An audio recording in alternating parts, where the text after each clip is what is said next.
I'm Madison, 30 years old. The day I told my father I chose art over medicine, he tore my painting in half and said, "You're dead to this family." 12 years later, standing beside his hospital bed, I uncovered a hidden drawer full of secrets, including acceptance letters to top medical schools I'd never even seen. In that moment, I finally understood the heartbreaking truth he'd kept secret for years. Before I tell you what happened next, let me know where you're watching from. And truly, thank you for being here. Let me take you back to where this all started. I grew up in Westchester County, New York, in one of those picture-perfect colonial houses, where everything looked amazing from the outside. My father, Dr. Jonathan Clark, was a renowned cardiac surgeon at Mount Sinai Hospital. My mother, Patricia, was a former nurse who gave up her career to manage my father's medical practice and raise what she thought would be the next generation of doctors. We had money, prestige, and a family legacy that went back 3 generations of physicians. The Clark name meant something in medical circles, and from the day I could walk, I was groomed to carry on that tradition. My older brother Daniel followed the script perfectly. He sailed through high school with straight A's, aced his MCAT, and got into Johns Hopkins Medical School without breaking a sweat. My father would beam with pride whenever anyone asked about Daniel's future. Following in the family footsteps, he'd say, clapping Daniel on the shoulder, "Another Dr. Clark in the making." The pressure on me was immediate and constant. While other kids my age were figuring out what they wanted to be when they grew up, I was already enrolled in advanced biology and chemistry courses by age 14. My summer vacations weren't spent at camp or hanging out with friends. They were spent shadowing my father at the hospital, watching surgeries, and attending medical conferences that bored me to tears. But here's what my family never understood about me. I wasn't wired for medicine. While Daniel thrived on the precision and logic of scientific study, I found myself drawn to colors, textures, and the way light fell across a canvas. I started sketching in secret when I was 12, hiding my artwork under my mattress like other kids hid contraband. I'd sneak art supplies into my room and work late into the night, creating these elaborate drawings and paintings that felt more real to me than anything I'd ever learned in a biology textbook. Art wasn't just something I enjoyed, it was like breathing. When I held a paintbrush, the world made sense in a way it never did when I was memorizing the parts of the cardiovascular system. The first real crack in our family's perfect facade happened during my junior year of high school. I had been taking art classes in secret, telling my parents they were study halls, and my art teacher, Mrs. Rodriguez, pulled me aside after class one day. She was holding one of my paintings, a portrait I'd done of an elderly patient I'd seen during one of my hospital visits with my father. "Madison," she said, her eyes lighting up, "this is extraordinary work. Have you thought about applying to art schools? With a portfolio like this, you could get into any program in the country." The idea hit me like lightning. For the first time in my life, I could picture a future that wasn't mapped out by my father's expectations. That night at dinner, I decided to test the waters. We were sitting around our mahogany dining table, the same table where we'd had countless conversations about my future in medicine, and I took a deep breath. "I've been thinking about maybe taking some art classes in college," I said, trying to keep my voice casual. "You know, as electives alongside my pre-med courses." The silence that followed was deafening.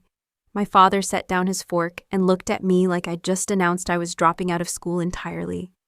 "Art classes?" he repeated, his voice tight with disapproval. "Madison, you don't have time for frivolous pursuits. Your entire focus needs to be on getting into the best medical school possible." My mother nodded in agreement, though I caught a flicker of something, uncertainty, in her eyes before she quickly looked away. But I couldn't let it go. Over the next few months, I found myself pushing back more and more against their rigid plans for my future. I started openly working on art projects at home, setting up an easel in the corner of my bedroom.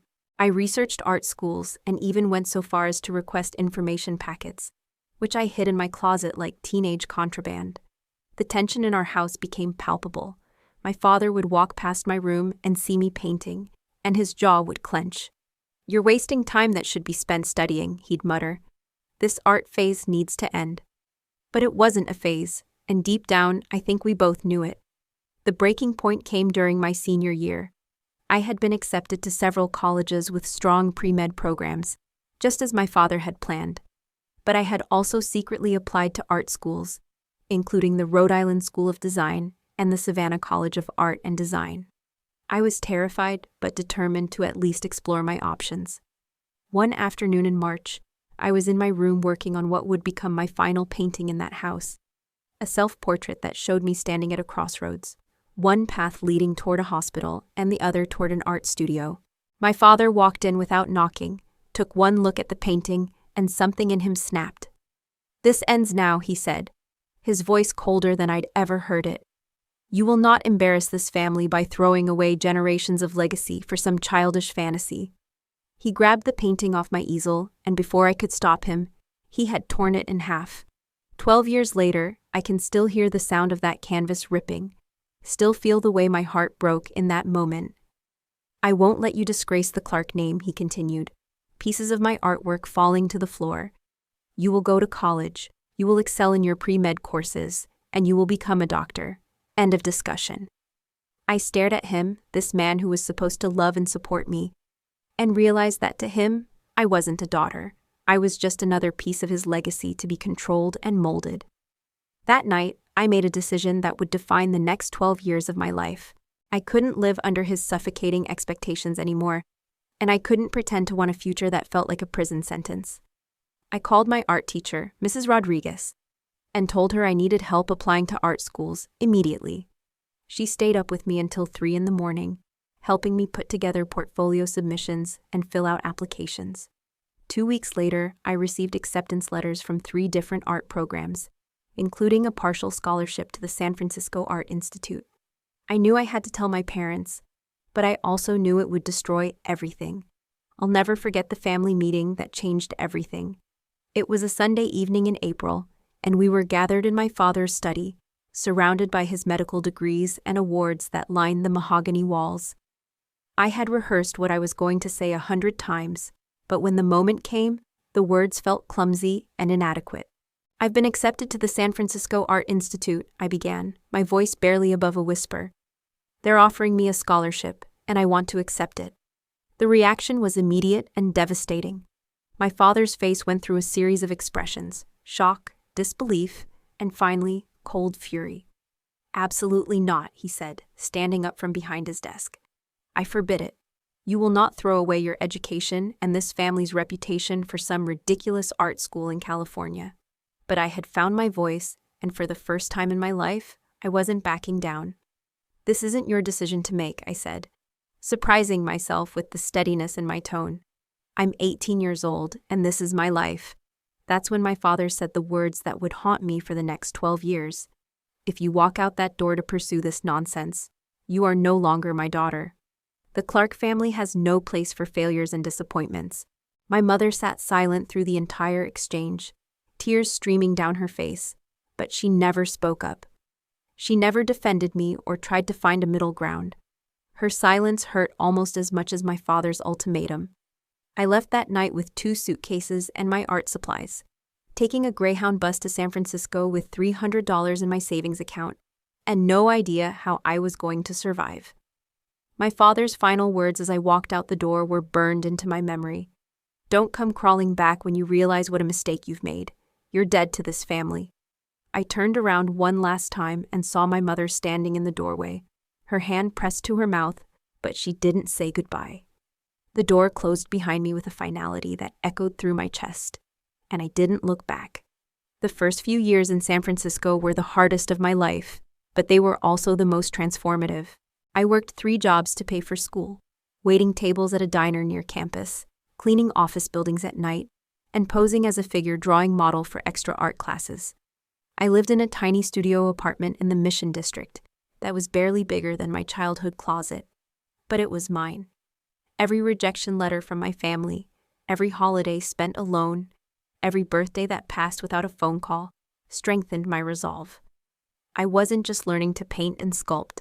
I was learning who I was when no one else's expectations were weighing me down. My art began to reflect this journey of self-discovery. My senior thesis project was a series of paintings called Inheritance, exploring the weight of family legacy and the courage it takes to forge your own path. The series caught the attention of a gallery owner in Soho, and by the time I graduated, I had my first solo show lined up in New York. Standing in that gallery on opening night, surrounded by strangers who saw beauty in the pain I had transformed into art, I felt a sense of accomplishment that had nothing to do with meeting anyone else's expectations. I had built something entirely my own. Over the next 8 years, my career as an artist slowly but steadily grew. I moved back to the East Coast and established myself in the contemporary art scene, with pieces in several prominent galleries and a growing collector base. I had learned to create a chosen family from fellow artists, gallery owners, and friends who valued creativity and authenticity over prestige and tradition. I rarely talked about my biological family, and when people asked about my background, I would simply say that we had different visions for my life. The truth was too complicated and too painful to explain to casual acquaintances. But last month, everything changed with a single phone call. I was in my studio in Brooklyn, working on a new series about urban landscapes, when my phone rang. The number was unfamiliar, but something compelled me to answer. "Madison," the voice was hesitant, shaky. "This is your cousin Jennifer. I got your number from Mrs. Rodriguez. She still teaches at your old high school." I nearly dropped the phone. Jennifer was my father's brother's daughter, and we had been closest children before the family split. "Madison, I need to tell you something. Your father, he had a heart attack 3 days ago. He's in the ICU at Mount Sinai, and it doesn't look good." The news hit me like a physical blow. 12 years of anger and hurt collided with an unexpected wave of grief.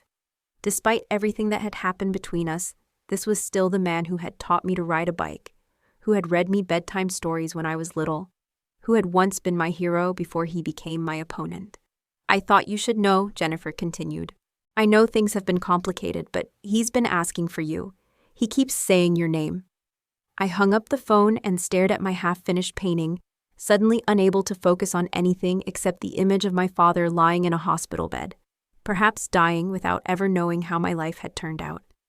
After 2 days of internal debate, I made the decision to drive back to Westchester. I told myself I was going for closure, to see him one last time and maybe find some peace with our fractured relationship. I certainly wasn't expecting forgiveness or reconciliation. Too much time had passed, and too many hurtful words had been spoken. But I couldn't live with myself if he died, and I never got the chance to tell him that despite everything, I had built a good life, that I had succeeded on my own terms, even if they weren't the terms he would have chosen. The drive from Brooklyn to my childhood home felt like traveling back in time. Every familiar landmark brought back memories I had spent years trying to process and move beyond. When I pulled into the driveway of the house where I grew up, I sat in my car for several minutes, gathering the courage to walk up to the front door. The house looked exactly the same perfectly manicured lawn, the same imposing colonial architecture, the same sense of controlled perfection that had once made me feel so suffocated. I wondered if my old bedroom still looked the same, or if my parents had erased all traces of my existence after I left. My mother answered the door, and the shock on her face when she saw me was unmistakable. Patricia Clark looked older than I remembered, grayer, with lines around her eyes that spoke of 12 years of worry and regret. For a moment, we just stared at each other, and I could see her struggling with what to say. "Madison," she finally whispered, and there was something broken in her voice. "You came." I nodded, suddenly feeling like that 18-year-old girl again, unsure and desperately seeking approval. "Jennifer called me," I said. "She told me about Dad. How is he?" My mother's composure cracked slightly, and she stepped aside to let me in. He's not doing well.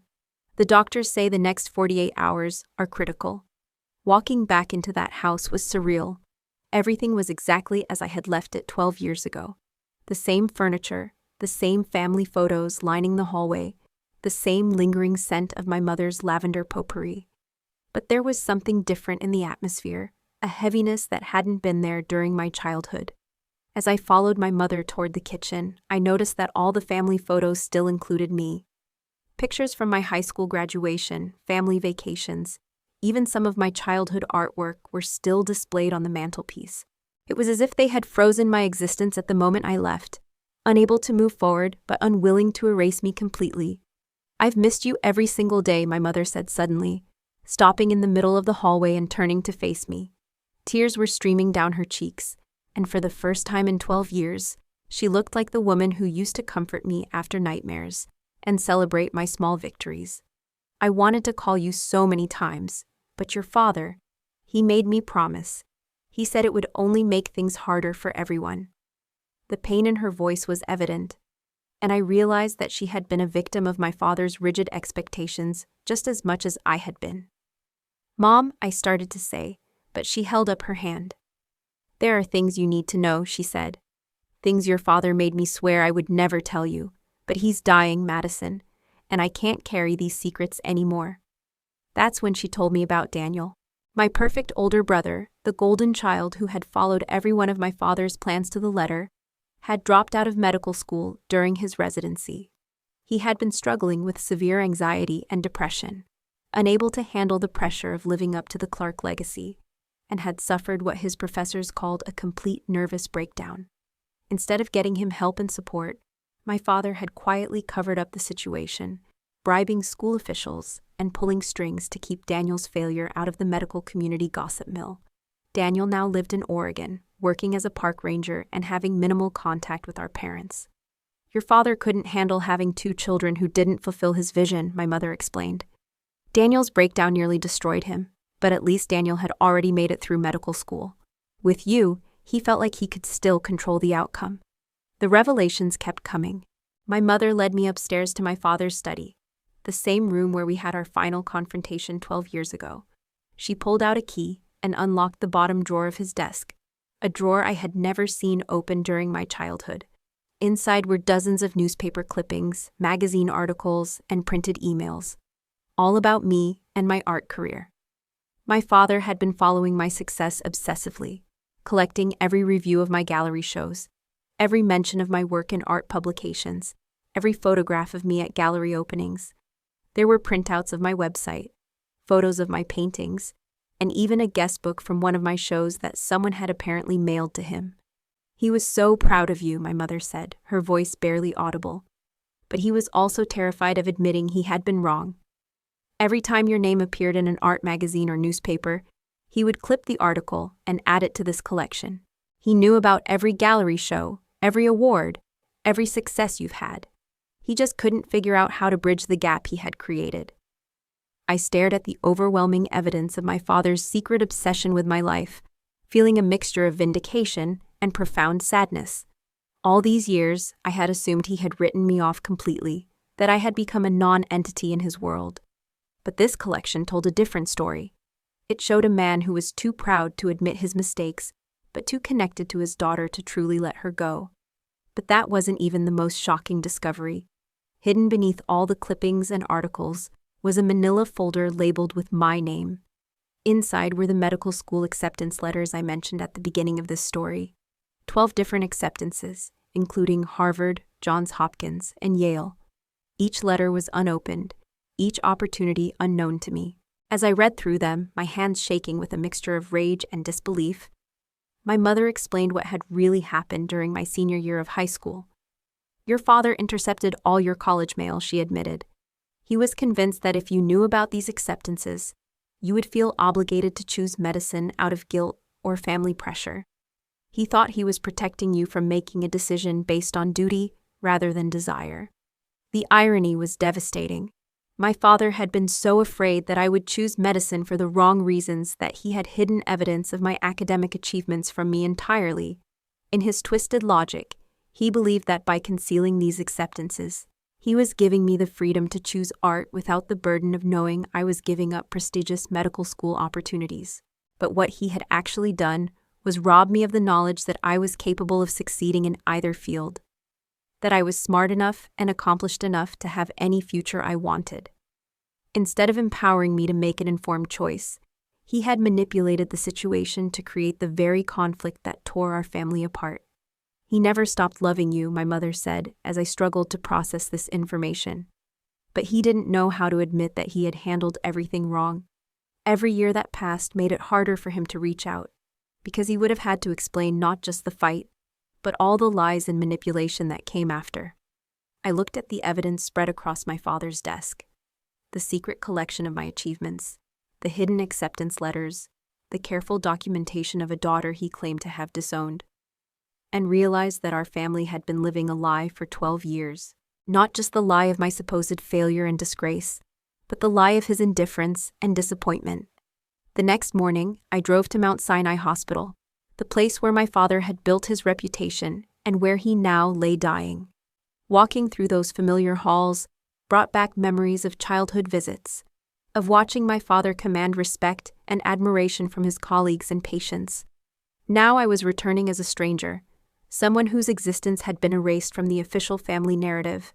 The cardiac ICU was on the 7th floor, and as the elevator climbed, I rehearsed what I might say to this man who had shaped and damaged so much of my life. My father looked smaller than I remembered, diminished by the machines and tubes that were keeping him alive. His face was gray, his breathing labored, but his eyes were alert. When he saw me standing in the doorway, his expression went through the same series of emotions I had seen in my mother's face the day before: shock, disbelief, and something that might have been relief. "Madison," he whispered, and his voice was so weak I had to lean closer to hear him. "You came back."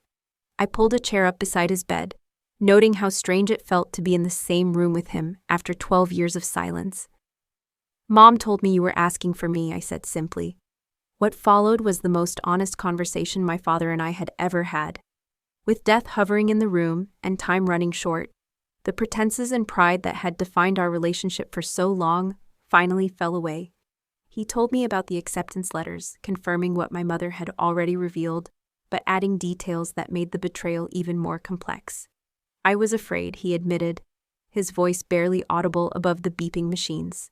"Afraid that if you knew how many options you had, you would choose medicine out of obligation to me rather than passion for the work. I thought I was giving you permission to follow your heart." I stared at this man who had caused me so much pain with his misguided attempts at protection. "Dad," I said, surprised by how easily the word came after years of avoiding it. "You stole my right to make an informed decision. You let me believe I was disappointing you when I was actually exceeding every expectation." He closed his eyes, and I could see the weight of 12 years of regret settling over his features. "I know," he whispered. "I've known for years that I handled everything wrong, but I didn't know how to fix it without admitting how badly I had failed as a father." The conversation that followed was painful, but necessary. My father told me about Daniel's breakdown and how it had shattered his confidence in his parenting. He explained how my success as an artist had both thrilled and tortured him, proving that I had been right to follow my instincts, while highlighting how wrong he had been to oppose me. He showed me photos he carried in his wallet, pictures of my artwork that he had secretly printed from online galleries, images he had never shared with anyone but looked at regularly. "I framed one of your paintings in my office at the hospital," he said. "I told people it was by a promising young artist I was following. Colleagues would comment on how talented you were, and I would feel this burst of pride that I couldn't express." As we talked, I realized that my father's actions, while inexcusable, had come from a place of love rather than malice. His rigid expectations and controlling behavior were rooted in fear. Fear of losing his children to choices he didn't understand. Fear of admitting his own limitations as a parent. Fear of being wrong about the paths that led to happiness and success. This understanding didn't erase the pain he had caused or excuse the years of separation and silence, but it helped me see him as a flawed human being, rather than the villain I had constructed in my mind. But even as we were having this long overdue conversation, I couldn't shake the feeling that there were still secrets being kept, still pieces of the story that didn't quite fit together. My father's health was deteriorating rapidly, and the doctors were warning that he might not have much time left. That evening, as I sat in the hospital cafeteria trying to process everything that had happened, Jennifer found me and asked if we could talk privately. She had been my closest cousin growing up, and I could see in her eyes that she was carrying information she wasn't sure she should share. "There's something else you need to know," Jennifer said, glancing around to make sure we weren't being overheard, "about why your father was so desperate to control your career choice. It wasn't just about family legacy or medical tradition." She paused, seeming to gather courage for what she was about to reveal. "Madison, your father isn't actually a Clark by birth. He was adopted into the family when he was 12 years old, after his biological parents died in a car accident. The medical legacy he was so obsessed with preserving, he was never actually part of it. He spent his entire adult life trying to prove he belonged in a family that took him in out of obligation rather than love. The revelation hit me like a physical blow. Everything I thought I knew about my family, about the pressure and expectations that had defined my childhood, suddenly took on a completely different meaning. My father hadn't been preserving a legacy he was born into. He had been desperately trying to maintain his place in a legacy he had married into. His obsession with medical achievement wasn't rooted in family pride, but in insecurity and fear of not being good enough. The Clark name that he was so worried about disgracing, Jennifer continued. He had spent 30 years earning the right to use it. When you rejected medicine, he saw it as proof that even his own children didn't think the life he had built was worth preserving. I thought about all the family photos in our house, how my father had always seemed slightly separate from his supposed relatives, how he had pushed so much harder than necessary to prove his medical expertise. His adoption explained so much about his rigid expectations and his inability to accept that his children might choose different paths. He hadn't just been a controlling parent, he had been a man desperately trying to secure his place in a world where he never felt fully accepted. My rejection of his plans hadn't just been a career choice in his mind. It had been a repudiation of everything he had worked to build and prove. Jennifer told me more about my father's background, how he had been a brilliant but insecure young man when he met my mother, how her family's medical connections had helped establish his career, how he had always felt like he was performing a role rather than living authentically. He loved you and Daniel more than anything, she said, but he was terrified that if he didn't mold you into perfect versions of what the Clark family represented, you would be rejected the same way he always feared being rejected. This new information didn't excuse his behavior, but it provided a context that made his actions understandable rather than simply cruel. Armed with this new understanding, I returned to my father's hospital room that evening. He was awake but weaker than before, and I could see that time was running short. "Dad," I said, taking his hand. "Jennifer told me about your adoption, about your biological parents." His eyes widened in surprise and what might have been fear. "I need you to know that your worth as a father, as a person, was never dependent on maintaining some family medical tradition. You earned your place in this family through your own achievements and character, not through me or Daniel becoming doctors." For the first time since I had returned, my father began to cry. Real tears, not just the physical response to medication or pain, but the deep, soul-wrenching sobs of a man who had been carrying secrets and insecurities for decades. "I was so afraid," he whispered between gasps. "Afraid that if I wasn't perfect, if my children weren't perfect, everyone would see that I didn't really belong, that I had been pretending to be something I wasn't." I squeezed his hand and felt years of anger and resentment beginning to shift into something more complex. Not forgiveness exactly, but understanding. "Dad, you belonged because you were loved, because you built a life and a career through your own hard work, not because of what Daniel and I chose to do with our lives." I paused, choosing my words carefully. "I need you to know that I've built a good life, my art career has been successful, and I'm happy. You raised a daughter who was strong enough to follow her own path, even when it was difficult. That's something to be proud of, not ashamed of." He looked at me with wonder, as if seeing me clearly for the first time in years.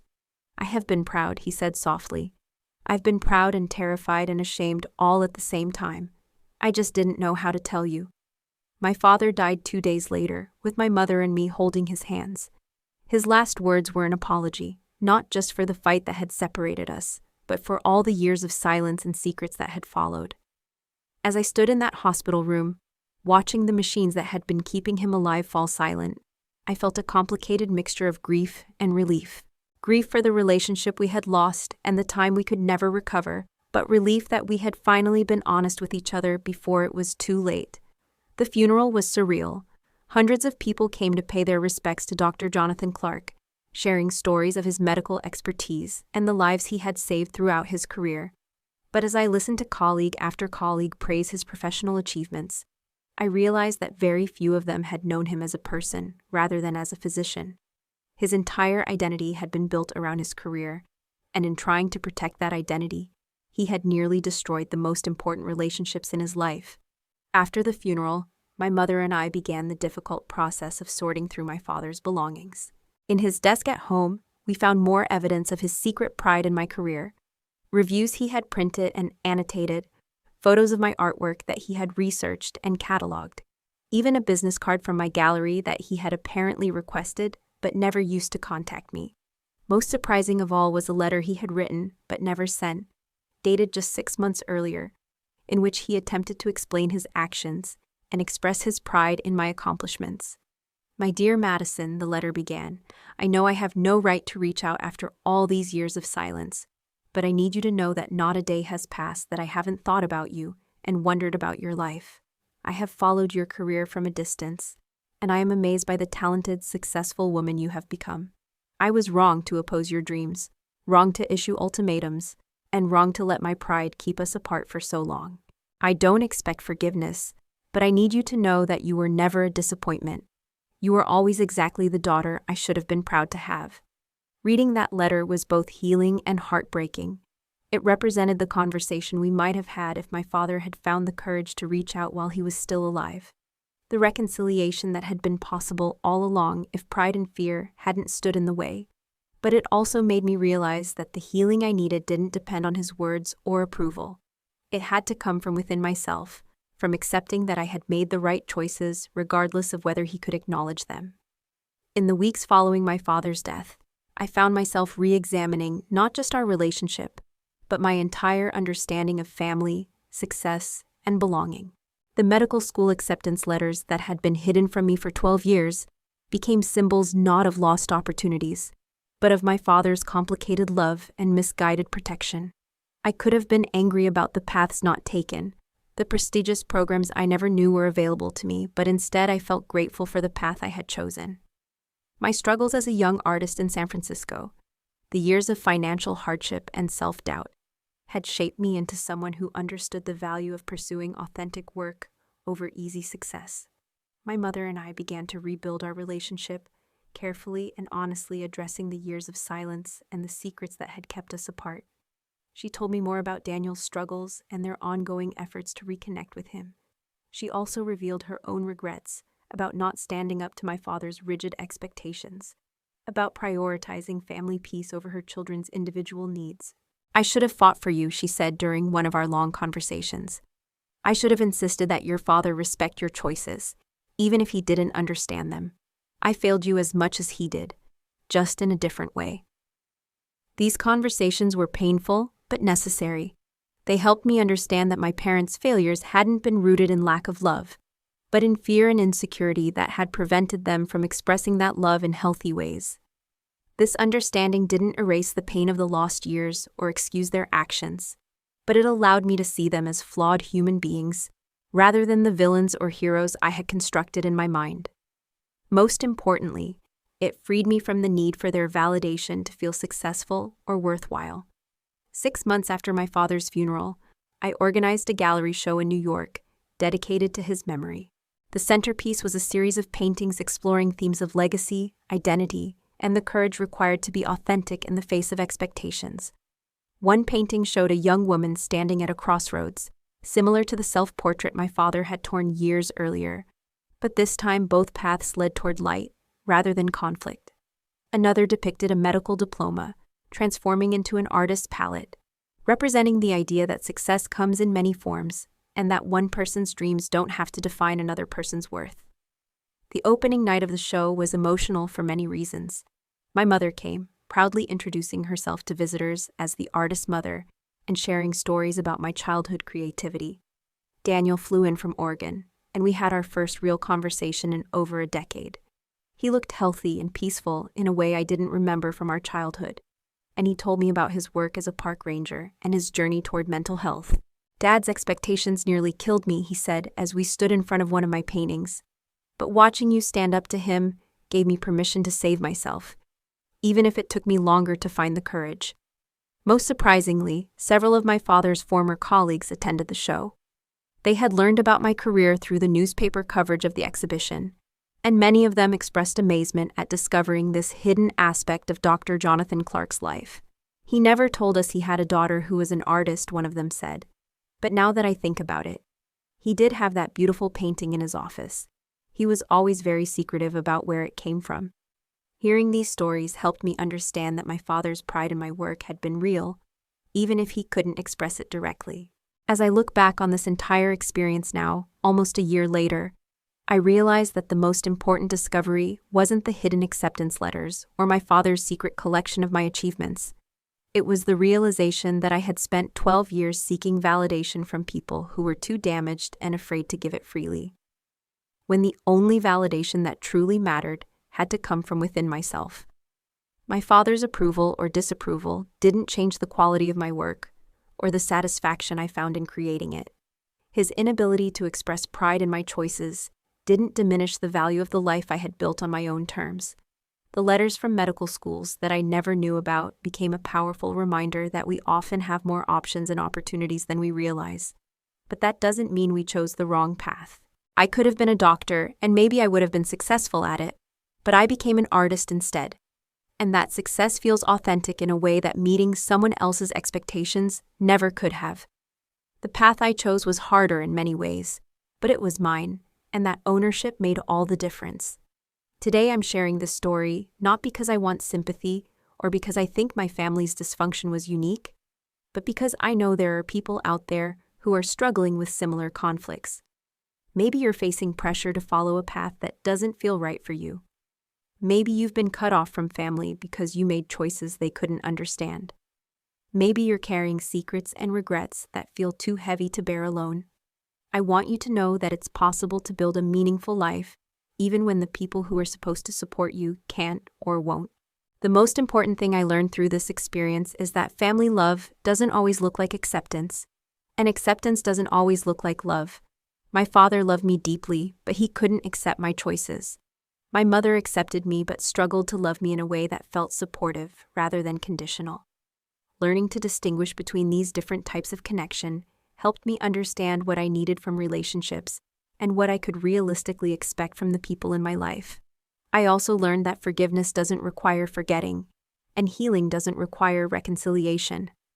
I was able to forgive my father for his controlling behavior and the years of separation, but that didn't mean pretending that his actions hadn't caused real damage. I could understand his motivations without excusing his choices. I could appreciate his love while still acknowledging that love alone wasn't enough to repair the harm that had been done. This nuanced understanding of forgiveness allowed me to let go of anger without minimizing my own experience. The relationship I'm building with my mother now is different from what we had when I was growing up, but it's more honest and authentic. We talk regularly, and she's become one of my biggest supporters in ways she never was during my childhood. She visits my studio in Brooklyn and has even started taking art classes herself, discovering creativity that she suppressed for decades while managing my father's career and expectations. I never realized how much I had given up of myself, she told me recently. Watching you fight for your dreams made me realize I had forgotten what mine were.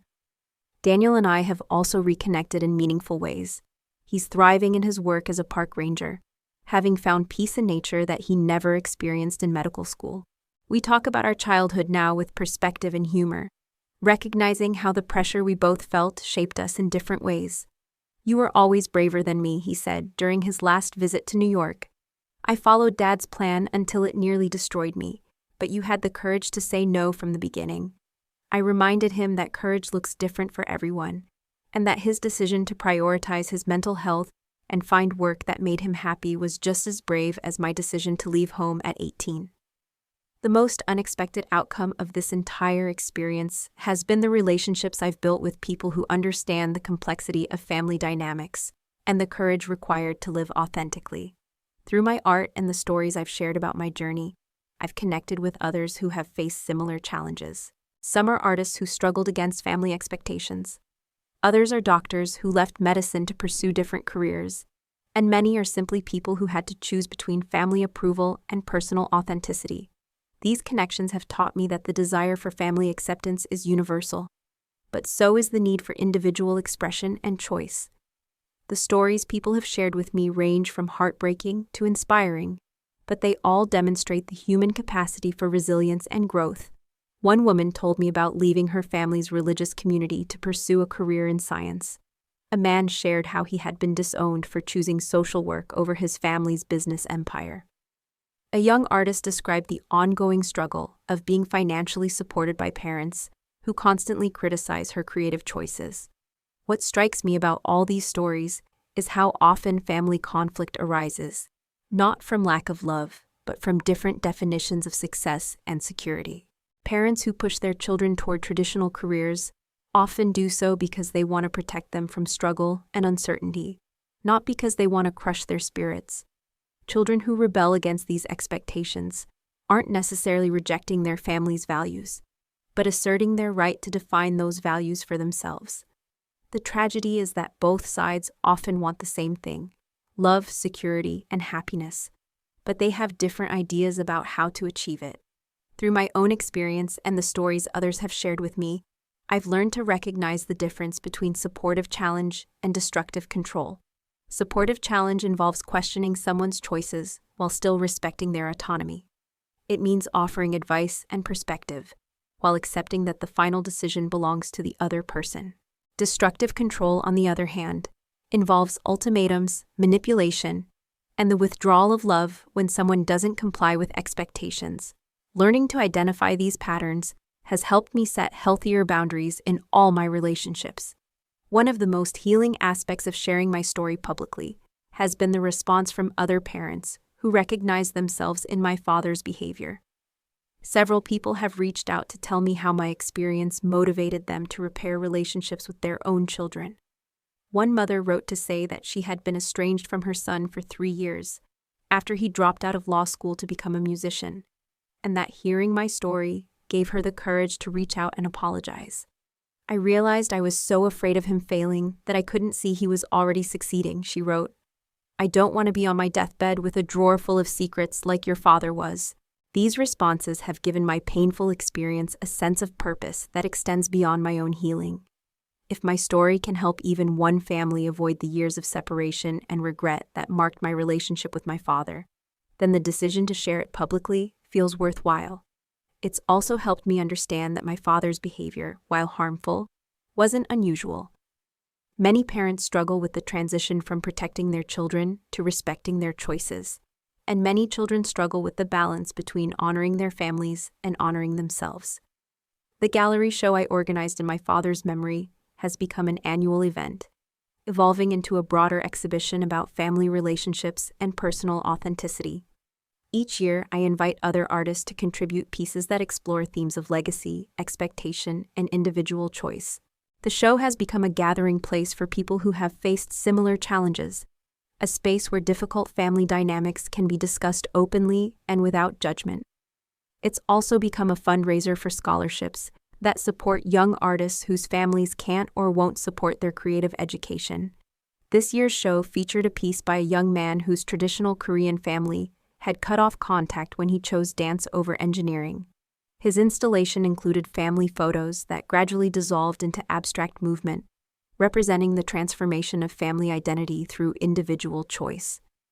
Another artist, a woman in her 50s, created a series of self-portraits showing herself at different ages, each one representing a different compromise she had made to maintain family harmony.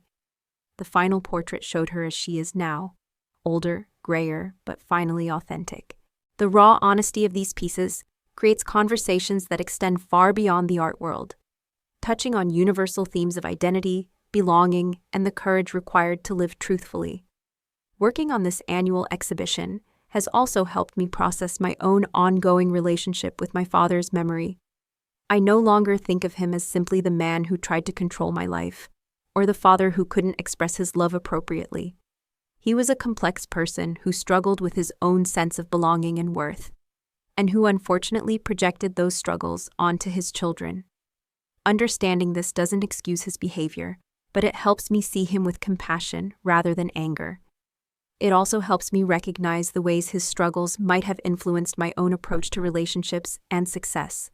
The most important lesson I've learned through this entire experience is that healing happens in layers, not in dramatic moments of forgiveness or reconciliation. For years after leaving home, I carried anger and hurt that affected every aspect of my life. I was defensive in relationships, quick to cut people off when they disappointed me, and constantly seeking validation from sources outside myself. Learning to recognize these patterns and work through them has been an ongoing process that continues today. Therapy played a crucial role in this healing process, helping me understand how childhood experiences of conditional love and manipulation had shaped my adult relationships.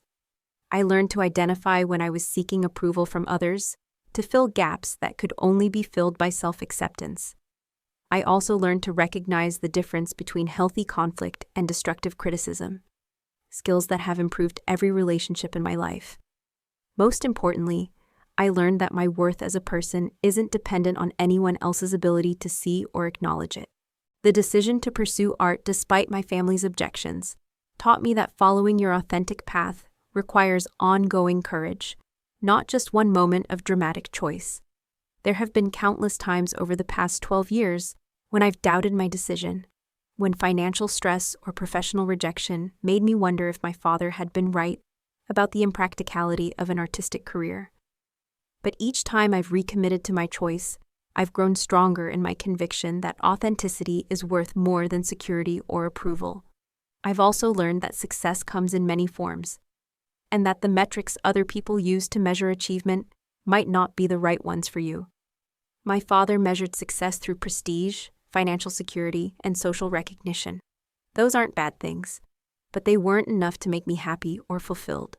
My version of success includes creative satisfaction, authentic relationships, and the knowledge that I'm living according to my own values rather than someone else's expectations. This definition of success has led to a life that feels meaningful and sustainable, even when it includes challenges and uncertainties. One of the most unexpected gifts of this entire experience has been the relationship I've developed with uncertainty itself. Growing up in my father's controlled environment, I learned to fear unpredictability and to seek security above all else. But pursuing an artistic career required me to become comfortable with not knowing what comes next, with taking risks and accepting that failure is part of the creative process. This comfort with uncertainty has enhanced every aspect of my life, making me more open to new experiences and relationships, more resilient when things don't go according to plan, and more appreciative of the moments when everything comes together beautifully. The collection of medical school acceptance letters that my father hid from me has become a symbol of roads not taken, but also of the infinite possibilities that exist when we're brave enough to choose our own direction. I keep them in my studio now, not as reminders of lost opportunities, but as evidence that I was capable of succeeding in multiple fields, and chose the one that called to me most strongly. They remind me that my artistic career wasn't a consolation prize or a backup plan. It was a conscious choice made by someone who had other options. I've thought a lot about what I would say to my 18-year-old self, standing in that house 12 years ago, preparing to leave everything familiar behind. I would tell her that the road ahead will be harder than she imagines, but also more rewarding. I would tell her that the family she's leaving behind loves her imperfectly, and that someday she'll understand their limitations without letting those limitations define her worth. Most importantly, I would tell her that the courage she's showing in that moment, the willingness to choose truth over comfort, authenticity over approval, will serve her well in every challenge she faces. I would also tell her that healing doesn't mean forgetting, and that strength doesn't mean never feeling hurt or angry. The grief she'll feel over losing her family's support is valid and important, and working through it will make her more compassionate toward others who face similar struggles. The anger she'll carry about the injustice of her situation will eventually transform into passion for helping others avoid similar pain. The loneliness she'll experience will teach her to value the people who love her unconditionally, and to build chosen family relationships that are deeper and more authentic than the biological ones she's leaving behind. Looking back on this entire journey now, I can see how every difficult experience contributed to my growth as both an artist and a person. The years of financial struggle taught me resourcefulness and gratitude. The experience of being cut off from family taught me self-reliance and the importance of building supportive community. The pain of rejection and misunderstanding taught me empathy for others who feel misunderstood or unsupported. Even my father's controlling behavior, as harmful as it was, taught me to recognize and resist manipulation in other relationships. The art I create now is informed by all of these experiences. My paintings explore themes of identity, belonging, and the courage required to live authentically, drawing on personal experience but speaking to universal human struggles. The gallery shows I organize create spaces for difficult conversations about family, expectation, and individual choice. The workshops I teach help other artists navigate the practical and emotional challenges of building creative careers without traditional support systems. Everything I do now is connected to the journey that began when I walked out of my childhood home with 2 suitcases and a determination to live on my own terms. As I finish telling this story, I want to address anyone who might be facing similar challenges. If you're struggling with family expectations that don't align with your authentic self, know that you're not alone and that your feelings are valid. If you've been cut off from family because of choices you've made, remember that your worth isn't determined by their approval. If you're carrying secrets or regrets about family relationships, consider whether honest conversation might be possible, but don't sacrifice your well-being for the comfort of others. Most importantly, remember that healing and growth happen on your timeline, not anyone else's. There's no right way to navigate difficult family relationships, and there's no deadline for forgiveness or reconciliation. Some relationships can be repaired with time and effort, while others might need to be limited or ended for your own protection. The key is learning to distinguish between what you can control and what you can't, and focusing your energy on building the life and relationships that support your authentic self. The story I've shared today doesn't have a perfectly happy ending, because real life rarely does. My father died before we could fully repair our relationship, and there are still moments when I grieve the years we lost and the conversations we never had. My family dynamics continue to evolve, and there are still challenges and misunderstandings to work through. But I've learned that healing doesn't require perfect resolution. It requires acceptance of what is, forgiveness of what was, and hope for what might be. If this story has resonated with you, I'd love to hear your own experiences in the comments below. Have you faced family pressure to follow a path that didn't feel right? Have you had to choose between family approval and personal authenticity? How did you navigate those challenges? And what did you learn about yourself in the process? Sharing our stories helps all of us feel less alone in these difficult experiences. I also want to encourage anyone who's currently struggling with family conflict to seek support, whether through therapy, support groups, or trusted friends who can offer perspective and encouragement. These challenges are too big to face alone, and there's no shame in asking for help. Remember that choosing yourself doesn't mean you don't love your family. It means you're brave enough to live according to your own values and dreams, even when that's difficult. Thank you for listening to my story and for being part of a community where difficult truths can be shared and honored. If you found value in this experience, please share it with others who might benefit from hearing it. And remember, your life is yours to live, your dreams are yours to pursue, and your worth is yours to define. No one else gets to decide those things for you, no matter how much they love you or how much you love them. Until next time, keep choosing authenticity over approval, truth over comfort, and your own path over anyone else's expectations. The road might be challenging, but it's the only one that leads to a life that's truly yours.